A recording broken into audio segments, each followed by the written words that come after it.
and go top of the table ahead of Real Madrid playing against Getafe tomorrow. 3 points back to winning ways. Let's get word from both sides of the camp, from both Daley Blind and Wojciech Szczesny. Yeah, we get a great work effort in the team. We don't give up. We stay positive, and you saw, I think, in the first half, maybe I'm overreacting, but we could score 3 goals. And it's a pity that we don't even score 1 extra goal in the first half. But I think we deserve that. But of course, Barcelona was putting a lot of pressure on us the second half, and it's a pity that in the end, in the last minute, the goal will fall. I think we realized that to be competitive in this league, we have to do much better. We got away with it today. I think we started the game really good, but lost control at the end of the first half, and then the rhythm of the game was rather low in the second half. But we managed to get that winner with our new number 9. So yeah, we're delighted, but as I said, there's a lot to improve. We can't play the high line if there's no pressure on the ball, and that's been our problem in the last couple of weeks. When you have no pressure on the ball, you have to drop, and we're used to having a lot of pressure on the ball, and therefore we can keep a high line. Recently we struggled a little bit, but as I said, we have to improve it. It's not that we have to change our style. We're not going to change our style. We're going to be aggressive. We're going to try to press teams very high up the pitch. But in order for that to be successful, we need to have more pressure on the ball. So it's not as easy as it has been in the last few weeks to play the ball in behind. So Barcelona got away with it today, and they sit top of the table as they go to bed this evening. Real Madrid will be playing against Getafe tomorrow and will look to go back on top ahead of next week's Klassiker coming up between these two sides, the first of the season. Luis Garcia joins us now, who was also watching this game today. Luis, obviously there's Champions League midweek, but let's focus on what's next for Barcelona. They are going to have to fix things before the Klassiker. Yeah, definitely. We'll have to wait and see what Real Madrid approach not only tomorrow, but midweek and before their Clásico. They got a very important game in Champions League against Juventus, and that's something to say. So you have to manage. But for Barcelona, once again, we heard Szczesny mentioning that they get away with it today. And yes, they did, big time. Because in the first 45, and Girona's players were totally right. They could have scored 3 goals, 3v1s. Szczesny did a fantastic job. Last one, I think, is Eric Garcia, who touched a little bit and balanced the player. But again, not always because you got the high line and there is no pressure. It's because Barcelona sometimes is losing with the line of defense is very high.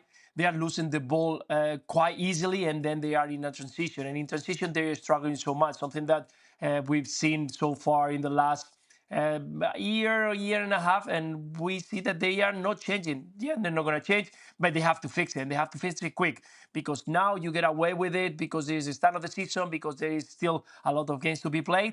But definitely when the big games arrive later in March is where you have to be all these situations in control. Control is what Barcelona needs right now. They can score goals, they can create, they can dominate the games, but they lose the control quite easily, and right now it's a big problem for them. What would a better team have done to them today? Well, it's hypothetical, but let's just go name by name. If you didn't have Vladislav Vanat and you had Kylian Mbappe instead, if you didn't have Porto and you had Vini Jr. instead, which is what will happen next week, under the same circumstances, if those chances fall to those players, more than likely Barcelona are giving up the 3 goals that Daley Blind was talking about. And so I see Barcelona as a team that had very good first 15 minutes of the match. And we were expecting, and if you're a Barcelona fan, hoping for a reaction based upon what we saw in their last La Liga match against Sevilla, in which they were embarrassed and humiliated. And you're thinking, okay, there has to be an improvement. And there was for the first 15 minutes. You're thinking, we're seeing a different side of Barcelona. We're seeing their ability to press and counter-press and regain possession of the ball higher up the field, which then negates the vulnerability of the high line. But that lasted, as I said, 1-5, 15 minutes.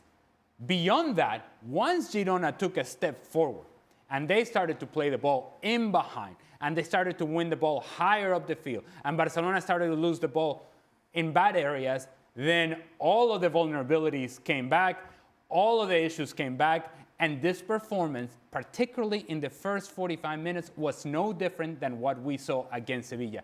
And that's troubling because then it's not a one-off. You're seeing a trend that continues to be part of what this team has done this season, and essentially the same sort of mistakes that we saw against Sevilla, you saw today against Girona. So to answer your question, Kay, I've taken the cynic route. Better opposition with the same mistakes, kill you. Better opposition with the same mistakes, humiliate you. Sevilla did that a couple of weeks ago. You can only imagine what Real Madrid would do if Barcelona played at this same level as they did today. And towards the end of the game, we did see Hansi Flick getting his marching orders, which means he won't be in the dugout at the Bernabeu against Real Madrid. Here is the coach speaking after the game. No, it's like, for me, it's like, you know, Frankie was there and I said, okay, come on, Frankie, and maybe Frankie get a yellow card. But I really, it was not an action for the referee. So, and the second one, I don't know exactly why. The celebration, well, I saw it right now. I didn't know that, okay, but at the end it was against no one. Maybe it was about our game, our performance we made, okay, maybe like that we won this, and of course then. I'm happy. I'm really happy, and I never go against anyone. So it's for me, it's football, it's emotion, and I also say nothing about the referee. Come on, it's his decision, and I have to accept it. I just what I can say. It was not against him. The clapping the hands. It was to give my team to push them and. Maybe the yellow-red card also helps them to get back in the match. Obviously, emotions are boiling over after Ronald Araujo's goal. There was a gesture, shall we say, which is what he's referring to here. We won't repeat the gesture. Let's just say that Hansi got a little handsy. He definitely did. What did you make of his explanation, himself. Luis, of what he had to say about what happened at the end there? Yeah, it's emotions, of course. When you are frustrated because your team is not performing the way that you are expecting, when you have to wait until the last minute to get the result, and you come from a very bad result in the last game, everything together is very difficult to handle. And Hansi Flick has got a fantastic experience, and he knows what it is to be involved, but he knows what he's playing for. He knows what is on the stage. And when this kind of moment happen, you just explode, and things happening, and you move around, and in the end, I think we have to understand sometimes how heat is the situation, how the management, the players are in those kind of moments, and we have to understand it sometimes. I understand the referee; he wasn't dove, he understood. So next time, we've seen Luis Enrique already managing from the stand. So I think that the Hansi Flick has got a different view for the Klassiker. What's the impact, Stevie, when a manager is not in the dugout for a game of this magnitude? El Clasico at the Bernabeu as well. I tend to think this level, players are too busy doing their job to be thinking about whether the manager is going to be shouting at them or if he's standing on the side. You know, they're too busy engaged in the game. So I would suggest that if they were playing against the team at the bottom of the league, it would be more of a problem. If you would have a preference, you'd rather have your manager on the sidelines and not have to go. Luis Garcia just alluded to Luis Enrique there, which he looked like a DJ a couple of weeks ago with the headphones and the thing. And so he's relaying information to this person, relaying information to that person. So it's less than ideal. I can also tell you this. Luis is far more understanding and patient and lenient when it comes to this sort of stuff. Hansi Flick, his gestures were aggressive in nature. He may say it was celebratory. Yeah. They were aggressive in nature. I don't think that La Liga is going to be nearly as lenient as Luis is alluding to here or suggesting. I think Hansi Flick is going to be suspended for the Clásico because of the red card. And there will be an additional suspension because, again, He got passionate. He tried to tell a nice little tale, Hansi. I don't understand that. Yeah, he was playing a game of charades that you should not get involved with, and we're not going to show you here or on the images either, but we'll see if there is any punishment that will follow that. It is El Clasico coming up next weekend. We cannot wait for Real Madrid to take on Barcelona. Our coverage will actually begin at 10 a.m. Eastern. It's on Plus, it's on ESPN 2. 1-0. Okay, 1-0. It would finish. All is well with the world. Atletico with a 1-0 win over Osasuna at the Metropolitano. Let's get word from Jan Oblak after the game. Jan, I know you like to talk about the team, but I need to start with that save at the end because that was pretty special, wasn't it, even for you? It was, because I think that in the last few games we didn't have that luck. In the end, the ball always center. Somehow they didn't have a lot of opportunity like today, and they score. So finally today we keep a clean sheet, and happy that I helped the team to win 3 points. In a moment like that, do you have time to think? Is it just pure reaction? Does it come down to what you do in training every day? How does it work? It's something what you're doing all your life. So in the end, it's the reaction, it's the instinct, it's the position. So a lot of things, no time to think, but it's something we are working, and it's something that I always said, if he would score, doesn't matter how close it is, I need to stop it. So I think it was the right way to do it, and like I said, important 3 points, and happy to help the team. Big 3 points for Atleti then, a big moment for Jan Oblak, Luis. Big moment. It was a fantastic save, and we've been talking a little bit about Jan Oblak in the last couple of years. He was the same Jan Oblak. It was missing, and these kind of moments are the ones who really Atletico Madrid needs him the most. And today, Atletico Madrid did a good job in the first 45 minutes. I liked what they did because they were in control of the game. They didn't let Osasuna to get closer. They got 70% of possession, maybe not that many chances, but they were in control of the game. And in the second half, they start well. They scored the goal, and then we saw the old Atletico Madrid going back, trying to sit down. And Simeone made the change, put 5 players at the back, and then Osasuna, that he did a very good job holding Atletico Madrid for the whole game, got that opportunity that he didn't get the equalizer with Budimir. That has been quite dry. After last season that he was fantastic, one of the top scorers of La Liga, this season started a little bit with not finding the back of the net. So good 3 points for Atletico Madrid. That not long ago we were talking that they were out of the competition, out of the race of La Liga. And if next week Barcelona can manage to get the 3 points, Atletico Madrid can get closer to 2 points to Real Madrid in second place. Yeah, they'll definitely be keeping their eye on that game next weekend. However, things are looking positive for Atleti after what had been a slow start, LA, and they're getting some of those big summer signings back. Did we watch the same game? Look, 3 points, you take it. But much like Barcelona, 3 points, you take it. A lot of work to do for Atletico Madrid. It takes a big-time save from Jan Oblak in the end to avoid yet another disappointing result. Their last La Liga result was a disappointing draw against Celta de Vigo. And while we can focus on what they did against Real Madrid and how they destroyed and humiliated Real Madrid, and that is certainly something to build on, they didn't build on it. They did not.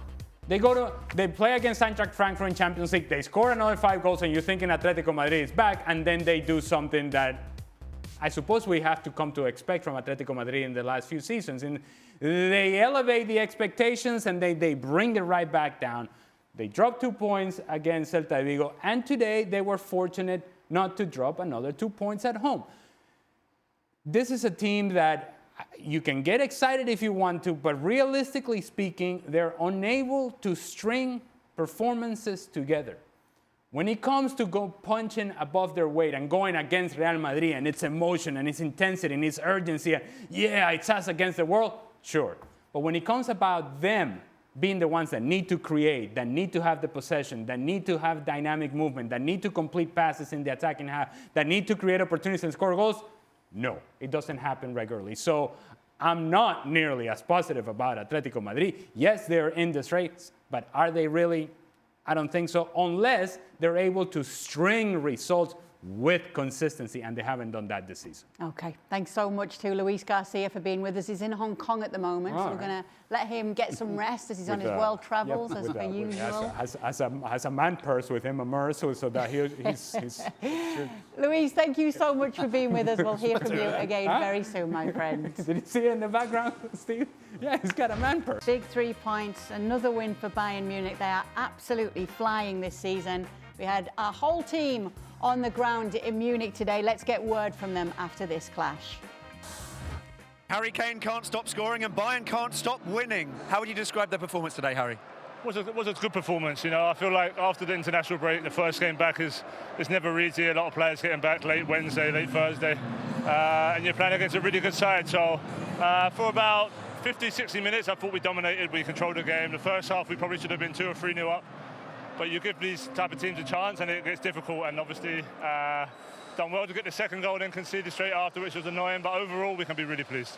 What's your position exactly? Because we're saying everywhere. Yeah, today was more in midfield, I'd say, probably 6, 8 and 10. But that's, I enjoy it. I enjoy, you know, a different side of my game. I know everyone's used to me being up top and scoring goals, but I feel like I can contribute a lot more.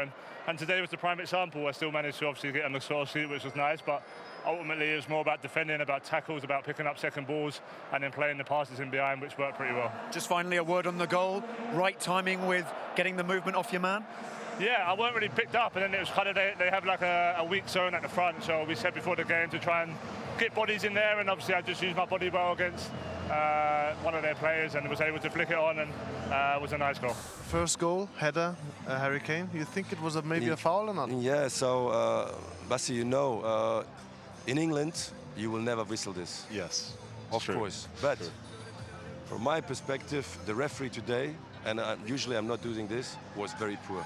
Because he put the standard very low. So each duel here was a foul or a yellow card. So Harry Kane, I think he got 15 free kicks. In England, he would never get 2 of them. So when he decreases the level, then this should be also a foul. So if your standards are low, okay, then we can do it low. But you can't mix it a little bit low and a little bit. So on the sides, we're pushing shoulder on shoulder, or foul. What does it feel like to get over the line in this game?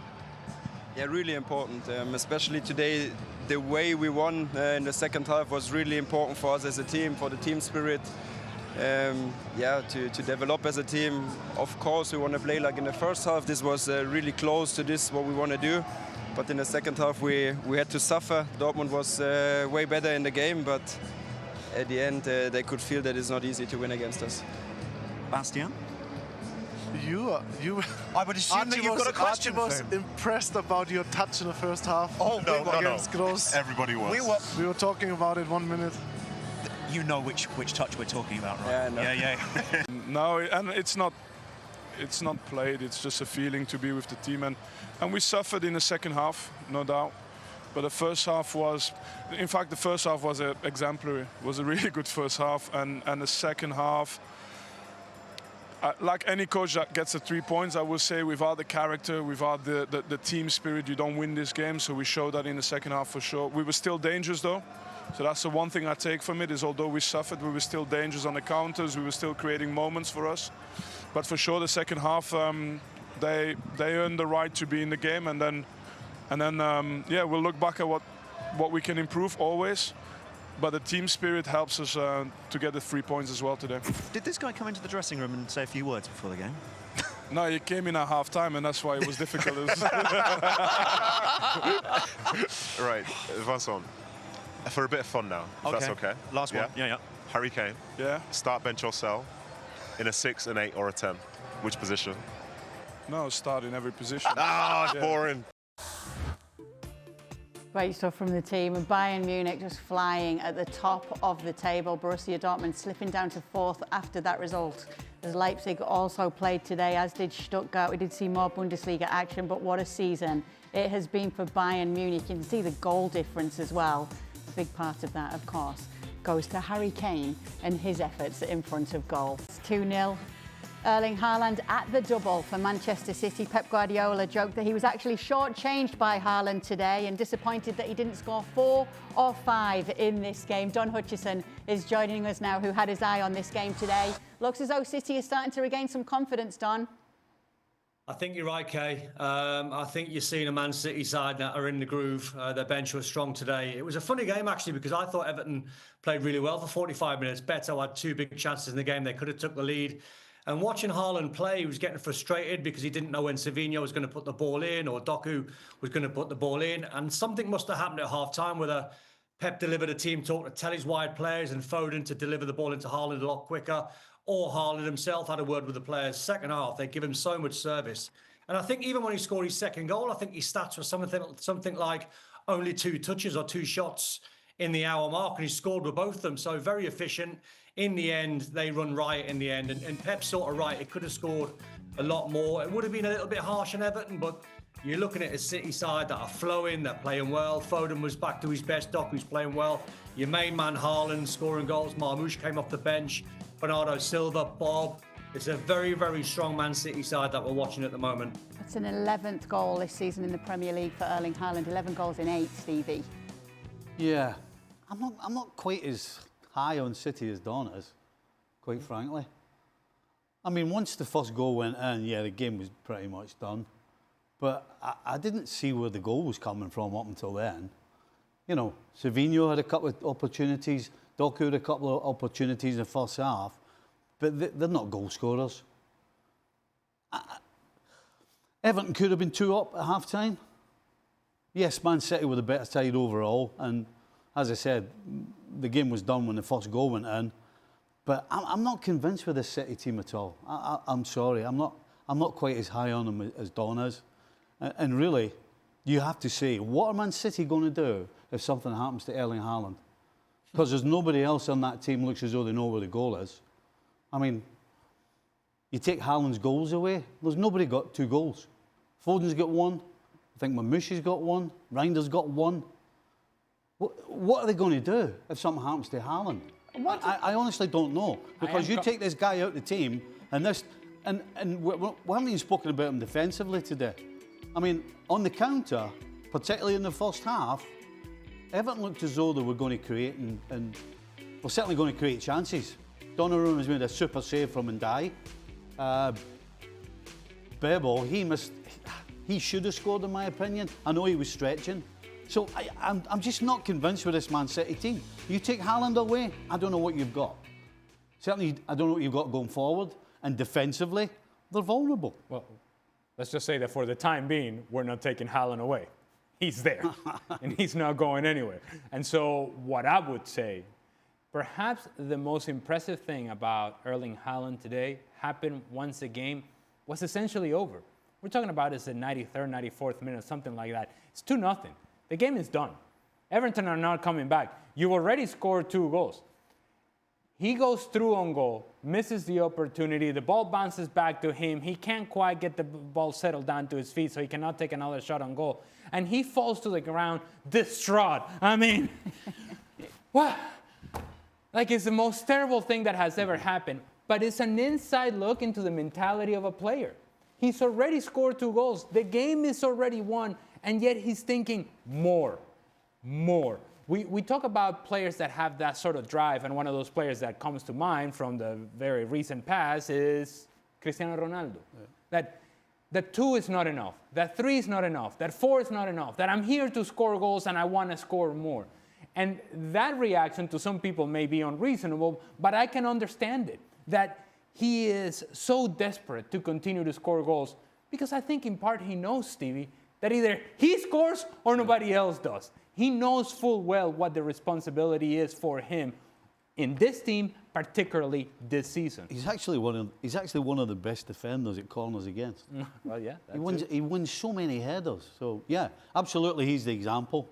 But as I said, what are they going to do when he's not there? He's there. He's still there, Steve. He's still there. So 3 points for Arsenal, their set-piece machine, making the difference once again in this game. Coming away from Craven Cottage with the victory, and this is how things are looking in the table as it stands right now ahead of Liverpool taking on Manchester United tomorrow. Arsenal sitting at the top of the table. Did Arsenal make hard work of it, Don? Yeah, they did actually. I actually thought Fulham started the game quite well, but just to continue on Stevie's trend, if life without Haaland is going to bother Man City, what are Arsenal going to do without corners? I mean, what a weapon that is to have. I thought they struggled. I thought they toiled. It's one of them games, Kay. Stevie's been there a million times. No one will remember this game if Arsenal win the title. You've got to go to a place like Fulham, and you've just got to make sure you secure the win. But isn't a set piece and being great at set pieces just what you need when you're facing a team like this today, Fulham, who are defending well? I mean, it honestly doesn't matter who you're playing. When you have that in your armour, then it's just another way that you're going to win the game. And sometimes they do rely on it. And to win this game today, 100% they relied on it, because they didn't create many real chances that you would say, well, they're definitely going to score or they should score. But the truth is, and Alex Ferguson said it many moons ago, championships are built on defence. And if you're keeping clean sheets and you've got talent on your side, you're going to win games. And it doesn't matter whether it's Saka running past three men and sticking it in the top corner, or Gabriel getting a flick on it at the near post for Trossard. If you've got that base and you don't lose goals, then with the talent you have, you're going to win plenty of games, particularly away from home. And this is a classic away from home victory in a London derby where you're not at your best, but you give nothing away. And you take the opportunity when it comes along. And they won't mind that Gyökeres is not scoring, Don, here? No, I stand by what I said last week, Kay. I think Gyökeres is not built for the Premier League to hit 25, 30 goals a season. What he might do is he might link the play better. He might get Saka more goals. He might get Trossard more goals. Like, listen, everyone wants the numbers. Strikers thrive.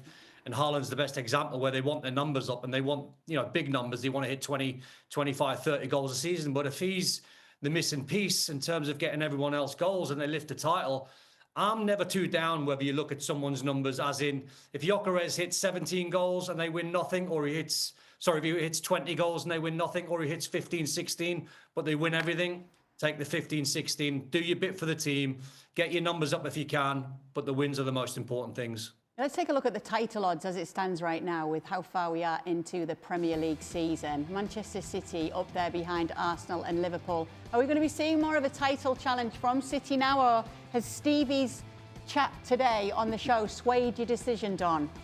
No, I think it's a genuine three-horse race. I mean, obviously Stevie's got a huge, what he's saying, and what he's saying about Man City and Haaland, if they lose him, obviously where the goal's going to come from.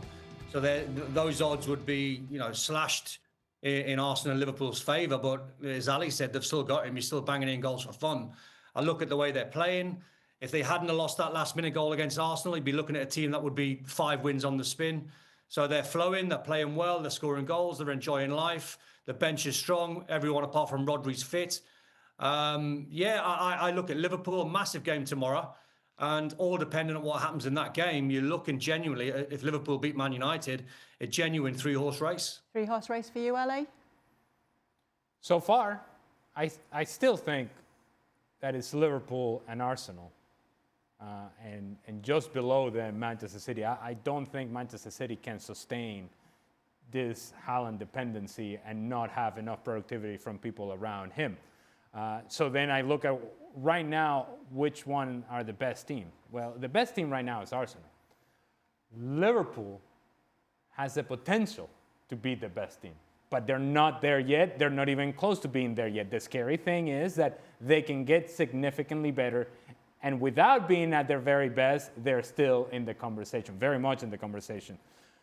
It's Arsenal and Liverpool till the end. Manchester City just below those guys. And it's over for him as well. Yes, it is. Ange Postecoglou sacked less than 20 minutes after this loss. Absolutely brutal. Didn't even get to do his post-match interviews. 18 minutes after the full-time whistle, the club statement was released. Ange Postecoglou failing to win any of his 8 matches in charge. Just a 39-day tenure. The second shortest managerial spell in Premier League history. However, Don, was it the right decision right now? To be honest, I didn't think it was the right appointment in the first place off the back of Nuno, his style playing counter-attacking football, and Ange going into Nottingham Forest playing a sort of semi-high line with all that room in behind. I don't think you can sack a manager after 39 days. I mean, Oliver Glasner, I think if you look at his start to Crystal Palace life, I think last season didn't win a game or hardly any for the first probably dozen games or just around that sort of mark. And look what he's gone and done, won a couple of trophies. And all of a sudden, Crystal Palace are a different football club. I think the worry now for Nottingham Forest fans is who do they appoint? Mancini's being linked. Sean Dyche is being linked. I think that might be a little bit of a lazy link because his assistants, Steve Stone and Ian Woan, are ex-Forest players. I think if Forest really want to prove they're a big club, go and appoint someone like Rafa Benitez, go and get a top manager. But now it's going to be all on the board and Marinakis who he actually appoints, because now you're looking at a team that are in a world of trouble. No one would have predicted, I don't think, at the start of the season, Wolves, West Ham and Forest in the bottom three. And you're looking at a team here, Stevie, in the 6 months that we've just seen from Marinakis, we've seen public spats, we've seen 2 managerial sackings, we've seen poor results. It is a world away from last season with Nottingham Forest. Yeah, and, you know, it is unfair that you sack a guy after whatever days it was. But the truth is, he probably had to. Because nothing is going to change under Ange. With the type of players that Forest have, with the squad Forest have, they are a counter-attacking side. Ange is not a counter-attacking manager. And so, as poor a decision as it is to give somebody 8 games, I think it's the right decision. It was the wrong decision, as Don said. I don't think anybody's going to disagree with Don that when Ange got the job, we all went, what? Eh? Why? So the question is this guy going to have the sense to do what he should have done in the first place? And that is go for somebody like Rafa Benitez or Sean Dyche, because the way they coach the game suits the squad of players. But if Marinakis goes for a bigger name just because of the name, like a Mancini, then again, he's going to make a mistake. Right now, Forest have to think the only thing that matters right now is us staying in the Premier League. Forget Europe, forget wanting to play fancy football, forget all that. It's about picking up points now. And you have to appoint the guy who's going to get them back to close to what they were last year. And that is, I agree with Don, Benitez or a Sean Dyche. So Ange's sacking took all the headlines, obviously, after this result. But Chelsea did get the win here today, Don. What did you make of them? I think with a very depleted squad, like their win against Liverpool, it was totally different today. I thought Forest actually started the game quite well and had chances in the game to put Chelsea away, but they didn't. And then what you have to give Maresca and Chelsea credit for is such a weakened side that can go away to Forest in a 12:30 kickoff, potential banana skin off the back of, you know, football and all the games that they've played and international football and the travel that all the players have committed to. I think you look at it in the end and go, very professional performance, a really good win, another red card, this time for Gusto, which is a worry. But still, you can't knock the job that Maresca's doing right here, right now, because this group of young players are putting in performances. They're showing a bit of grit. They've shown a bit of character. When things are not going against them, like today for probably 25, 30 minutes, they stuck in today. They were willing to grind it out, and they proved in the end it was a really, really good an away win. It was a fantastic 3 points. They had to grind and had to work for it, but you come away thinking a 3-0 win and a clean sheet away from home, that's a top result. He whips it across to the bottom corner. Ah, Don, Newcastle still wait for their first away win of the season. I know, well, at least we scored a goal, because we hadn't scored an away goal. I mean, Brighton's a hard place for Newcastle. Newcastle's results over the years are absolutely horrendous, and I didn't fancy us before the game. It's hard when you watch Newcastle, Kay, because they're a different animal at St James's Park. They're on the front foot. The crowd demand that they're on the front foot. They can give anyone a game, including the Cities, Liverpools, Arsenals. They can give anyone a football match and turn most of them over. The second Newcastle go away from home, the mentality is different. They sort of try and play, but they're stuck between, you know, counter-attacking football and really going after sides. Then you're sort of in no man's land. At the moment, I just don't fancy Newcastle away from home. It's a worry. The flip side is when they are at home, I fancy them against anyone. But, just to have scored 1 goal all season and no away wins, that is a massive worry.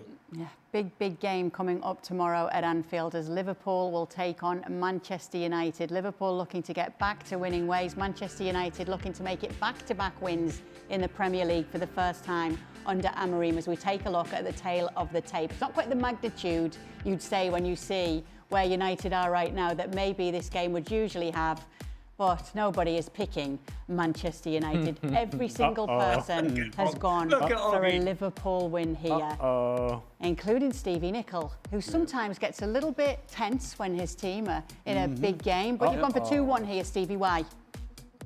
100% Anfield factor. I mean, Manchester United.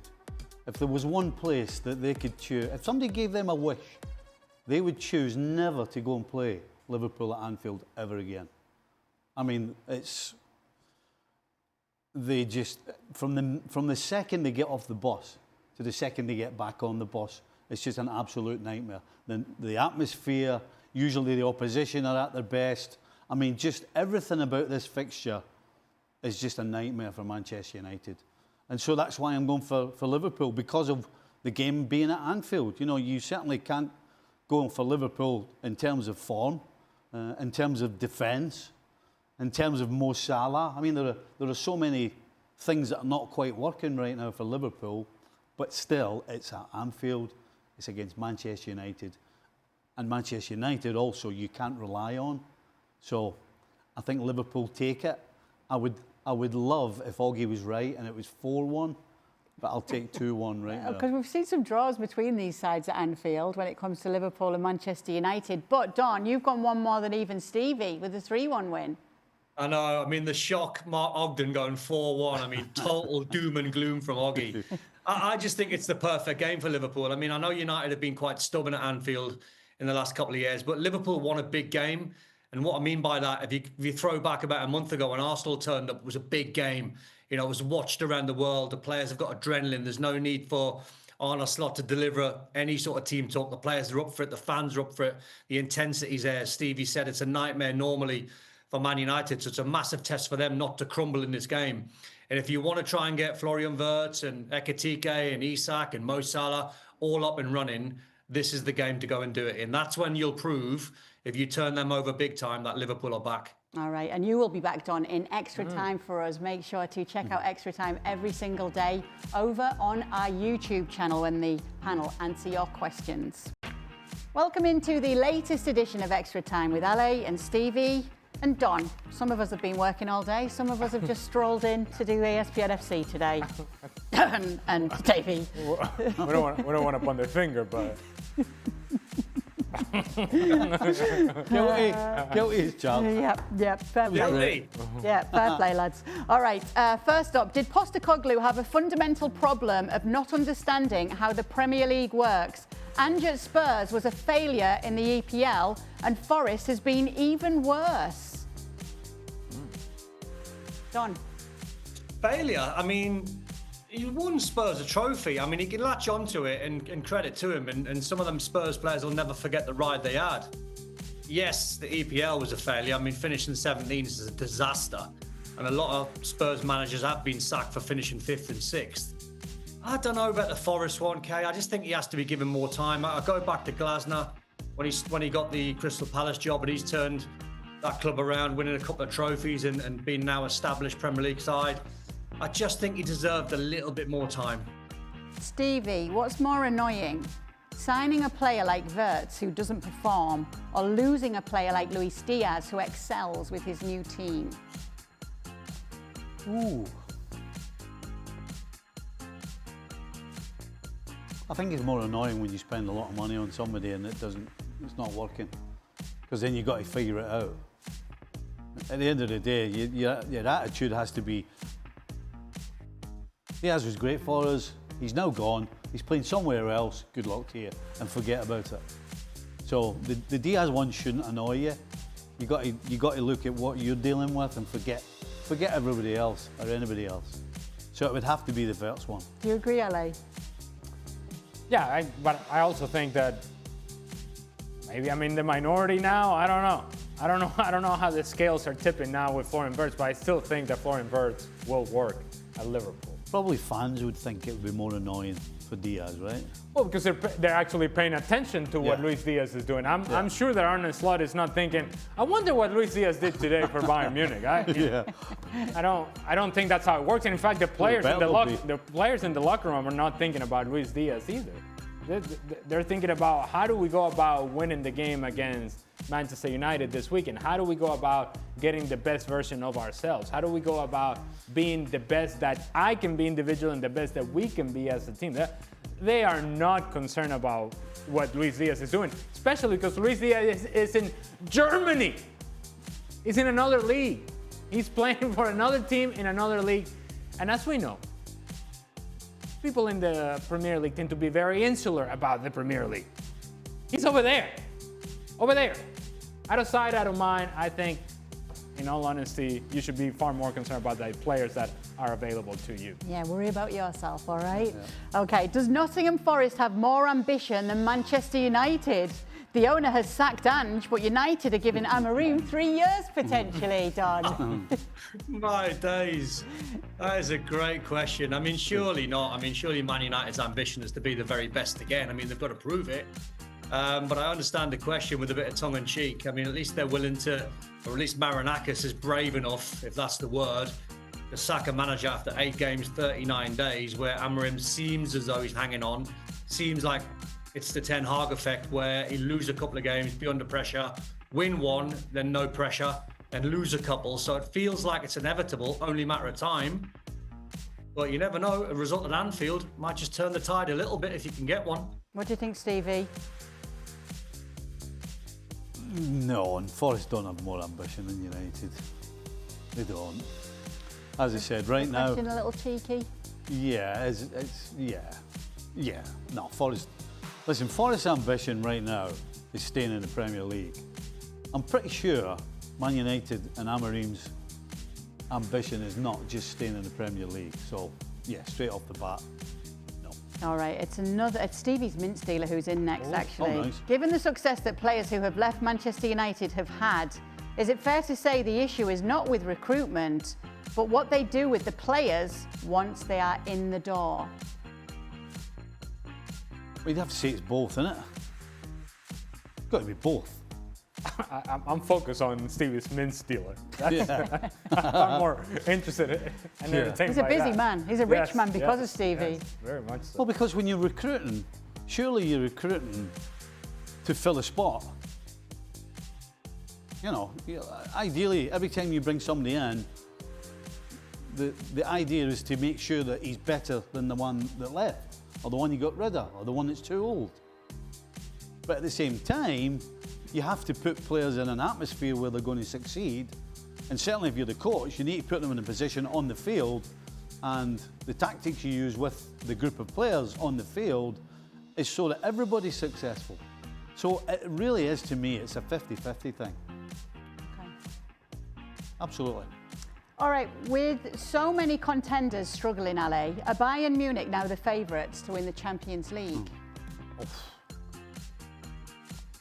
You know, Stevie was posing the concern about Manchester City and their dependency on Erling Haaland. So one can ask the same question and pose the same concern about Bayern Munich. What happens if Harry Kane goes down? There just isn't an answer for that problem, and it has not been addressed. They also have, or are short in numbers in the midfield, and are short in numbers in wide areas, in defending areas, outside back. Now, the good news for Bayern Munich, and those that may look at Bayern Munich as a favorite to win Champions League, is that Jamal Musiala is going to come back. Alphonso Davies is going to come back. There are players that are yet to come back to this team and could potentially make this team stronger.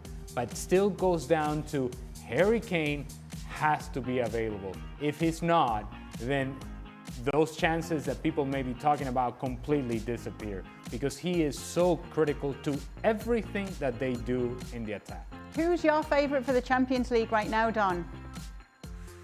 I honestly think, I think you're looking at a batch of about 6 teams, 7 teams. 3 from England can win it without a shadow of a doubt. Arsenal, I would imagine, the form they're in, Liverpool and Man City, Bayern's in that conversation, Real, Barca and PSG. I'd be stunned if anyone outside of those teams that I mentioned could win it. I mean, go back to last season, the Champions League, PSG were awful for the first probably 3 or 4 games and only just struggled to sort of get by and then went on and won the competition. So that could be a Man City or that could be an Arsenal or a Liverpool. If Bayern come on strong, if Real Madrid, Barca get the act together, they can come on strong.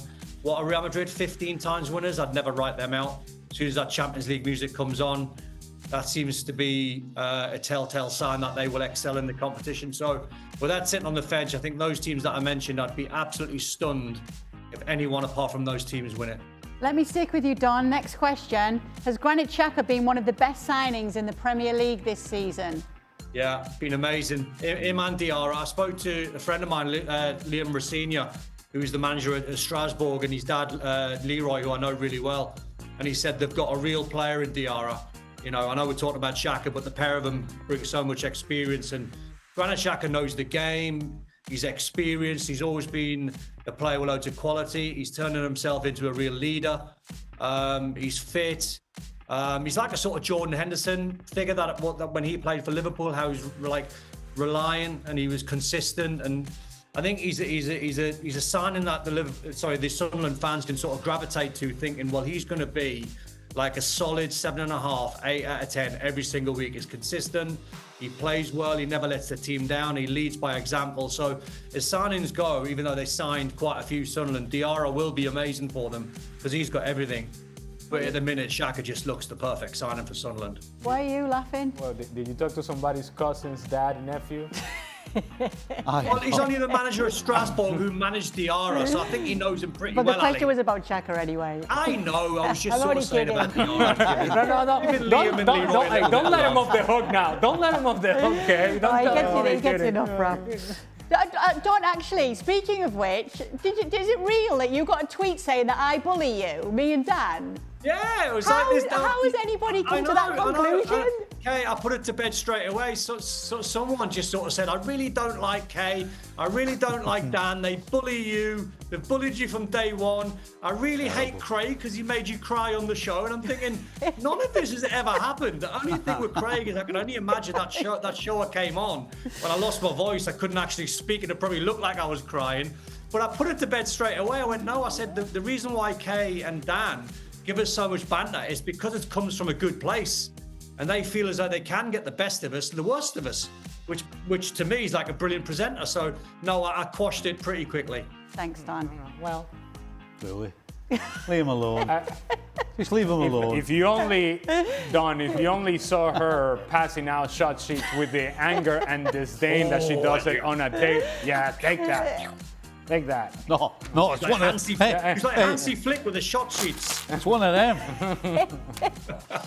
They wouldn't Here's even your have the shot shot sheet. sheets all nicely put in order if it There wasn't you for go, me. Kay. Not today, Kay. Not today. Somebody else did that Only today. for someone, but then I told you all the order. If they only knew the truth. Yes. They only all knew the Stevie's truth. chocolate. Behind the smile. Yeah. Everybody thinks that Dan is the problem. Yeah.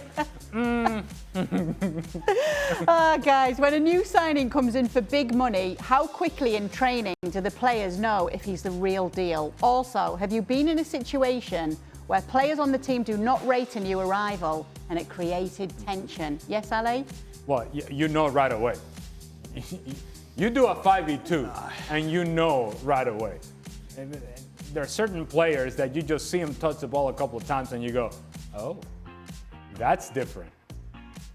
Conversely, there are other players that you sign for big money and you see them in the same drill, in the same 5v2, or take a couple of touches and you go, oh, we're in trouble. And you're hoping that maybe he's not a big training session guy. And then let's go and see him out actually when we do 11v11 or maybe in an actual regular game action. And the first couple of touches he takes, you go, oh no, he's bad. He's not good. And yes, it does create tension because coaches, when you make a big signing, they feel the pressure that this guy's got to be on the field because there's money invested in this player. You are now emotionally, physically, and financially invested in that guy. You brought him. That's your guy. And he doesn't fit. And he's horrendous. How do you go about making that decision to get him off the field? Yeah, it creates a lot of tension. There's always the exception to the rule. All right. We had a guy who shall remain nameless who was brought down. He was playing in Scotland and he had a 2-week trial. And for 2 weeks, every day in training, he was arguably as good as anybody else in training. And he signed the contract. And then disappeared. I think he came on as sub once. Wasn't Scottish, he wasn't British, he was from Europe. But for 2 weeks was great. Passed it, ran around. Were you all Everybody excited? was like that. This guy can play. Yeah. And then he signed the contract. And then it was on and on. What year are we looking at, Stevie? Don's trying to guess. It was one of them. What year are we looking at, Stevie? Don's trying to guess. 91, 92. Oh my days! So I was there. Yep. Yeah, I'll tell you after. Are you sure I'll it remind wasn't, you. I'll you sure it remind you wasn't after. done? I know when he first said it, I was like, I hope he's not talking about Don. I'll remind you after, Don. Don, have you ever had a situation like this? Yeah, and I guess the guys will laugh straight away because the first thing you say when you see someone as bad, you go, "How much?